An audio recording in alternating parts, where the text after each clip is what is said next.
Good morning, everyone. It's almost tax season, and right now I am currently checking my client's file for her tax this coming February, and may sasabihin ako sa inyo. So, nag-check na ako or nag-i-input na ako ng mga numbers para pagdating ng tax season, didiretso na namin i-file yung mga files nila. Ngayon, itong si client ko may dalawang anak like me, and both of them, yung asawa niya tsaka siya, nagtatrabaho. But then, itong si wife, may lesser income compared sa husband. So, si wife, ang total income ni wife before the deduction is let's see, that's 40,450, and then may babayaran siyang 330 and 66. Ngayon, hindi ko pa nailagay yung dependent niya. So, may dalawa siyang anak, both of them nagde-daycare. So, ang isa, i-claim natin, wait lang. So, if ang isa ay i-claim natin, so meron siyang refund na 1,219 and 53. Pag ilagay natin ang dalawa, 5, meron siyang refund na 3,141 and 55. And the reason is bakit may refund si client from 330 na owing up to 3,100 na refund is because yung total na 15,000 na childcare na claim ni client is binawas doon sa net income.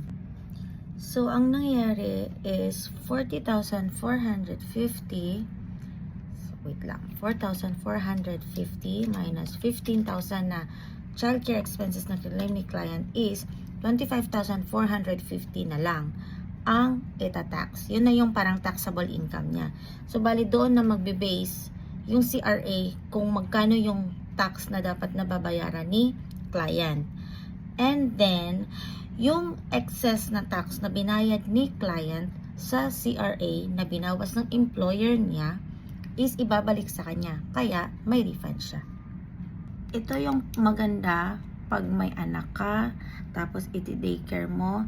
You just need to keep the receipts kasi pwede mong i-claim yan lahat ng expenses mo sa daycare, sa boarding school, sa after school, sa di ba pag summer camp meron silang 2 months na no school, right?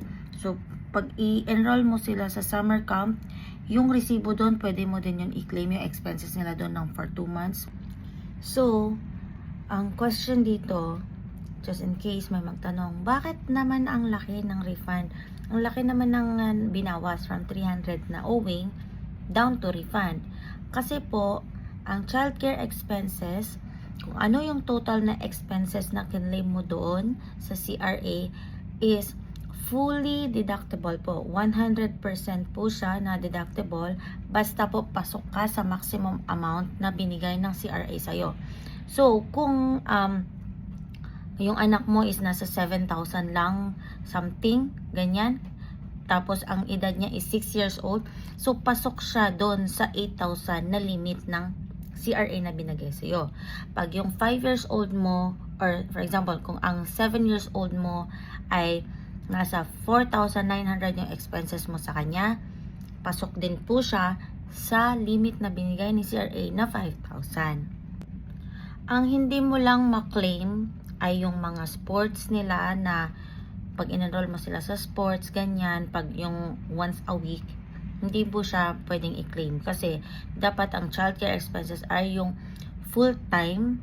Kasi nga, kaya mo siya in-enroll doon kasi hindi nyo maalagaan.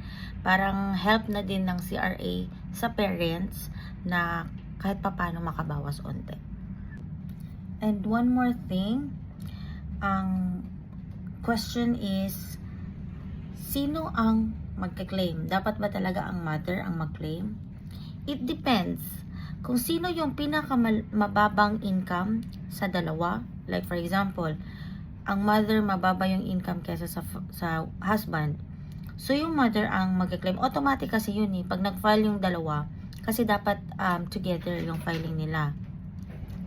So kung ang father ang mas mababang income compared sa wife, so automatic yun, doon ibabawas sa husband. So si husband ang magkaka-refund instead kay wife. It doesn't matter kung sino ang nagbayad ng daycare, pero sa CRA rules, kung sino yung mas mababa ang income, doon ibabawas ang child expenses. And that's the topic for today. Next time, RRSP na naman. Thank you!